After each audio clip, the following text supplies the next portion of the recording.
Ever had a dream so weird you had to tell someone? What if that weirdness isn't random noise, but a coded message from your mind about power, boundaries, and who's making a mess in your life? Let's analyze a wild dream someone shared with me and see what it's really about. The dream goes like this. The dreamer keeps finding huge dog poops in their yard, even though they don't own a dog.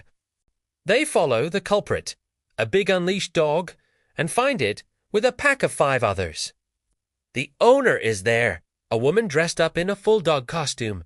When confronted, she just says, "So," and refuses to clean it up. The dreamer wakes up just as they're planning to. Return the mess to her. Now, a dream dictionary might tell you this is about hidden enemies or something. But let's look at this through the lens of historian Meckel Sobel. She argued that dreams aren't just personal fantasies. They're cognitive tools our minds use to process social contracts and challenges to authority. So, what's really happening here? First, the yard. Your yard is your jurisdiction, your private space, the part of the world you're responsible for. The poop appearing there is a boundary violation. It's a mess you didn't create, a cost you didn't agree to, yet it's in your space. Notice it escalates from one pile to many. That's how a nuisance becomes a normalized problem. Next, the unleashed dogs. They represent unaccountable actors. They aren't evil. They're just operating in a system where rules don't seem to apply.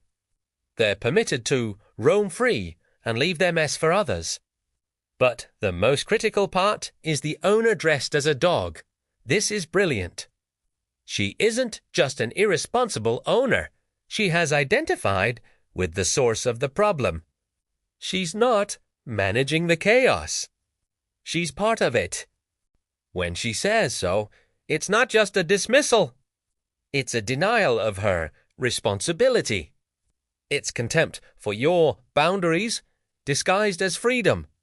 It's an authority that refuses to be an authority.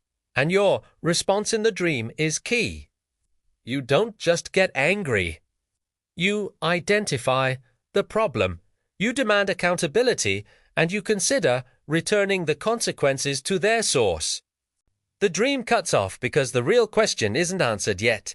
In your waking life, when someone offloads their mess onto you, do you absorb the cost, or do you hand it back?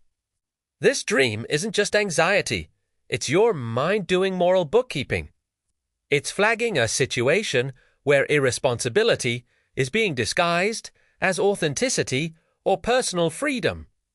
Sobel would say this dream is doing exactly what dreams have done for centuries. It's training you to recognize illegitimate authority.